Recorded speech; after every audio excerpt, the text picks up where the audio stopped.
हाल ही में 5 राज्यों में विधानसभा चुनाव हुए, जिसके बाद एमपी, राजस्थान और छत्तीसगढ़ में मुख्यमंत्री कौन बनेगा, इसकी चर्चा खूब हुई।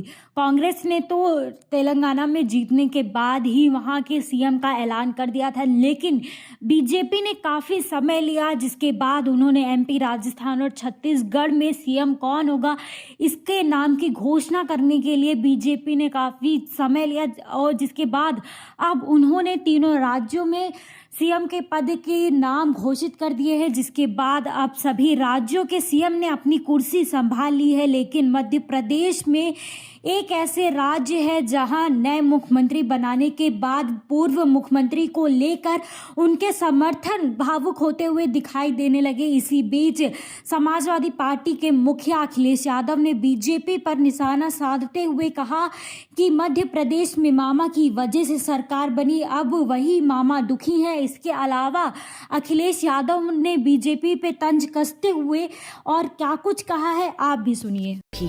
ये केवल 24 तक हैं और 24 के बाद क्या होगा वो आप जानते हो क्या होगा।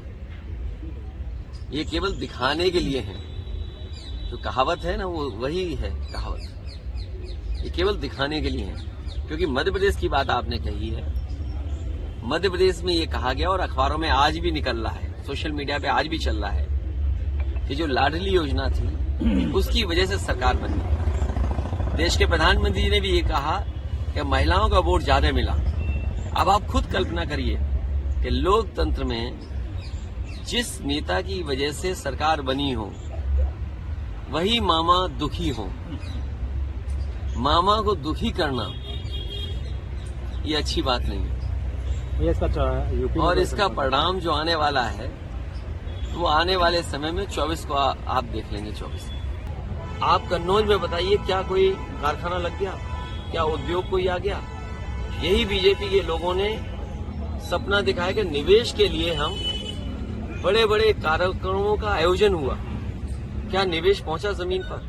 और अगर निवेश जमीन पर पहुंचा है तो उस निवेश के माध्यम से कितनी नौकरी, कितने रोजगार मिले, ये सरकार बताए। अब जमीनें ढूंढी जा रही है जिलों में। सुना है कुछ दिनों पहले सरकार ने यह कहा कि निवेश के लिए जमीन चाहिए।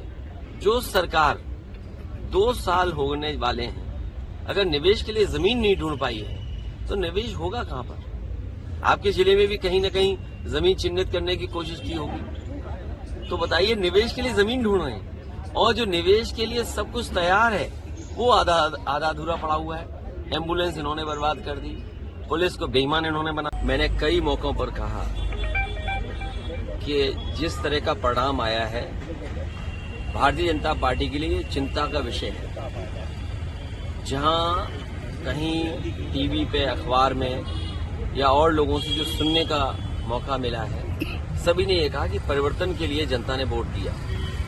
राजस्थान में कांग्रेस की सरकार थी, उसको हटाने के लिए जनता ने वोट दिया। छत्तीसगढ़ में कांग्रेस की सरकार थी, उसको हटाने के लिए वोट दिया। तेलंगाना में बीआरएस की पार्टी की सरकार थी, उसे हटाने के लिए वोट दिया। मध्य प्रदेश की परिस्थितियां अलग थी। समाजवादियों को भी साथ लिया होता या अन्य दलों को साथ जोड़ा होता तो परिणाम मध्य प्रदेश का भी परिवर्तन का होता। जितने भी लोग हैं जिन्होंने भी उसकी समीक्षा की है चुनाव की, उन्होंने कहा कि जनता परिवर्तन चाहती थी और कुछ योजनाओं को लाभ पहुंचा, इसलिए सरकारें बनी। तो ये सबसे बड़ा चिंता का विषय है भारतीय जनता पार्टी के लिए, क्योंकि जब दिल्ली का चुनाव होगा तो जनता एक बार फिर परिवर्तन के लिए वोट देगी।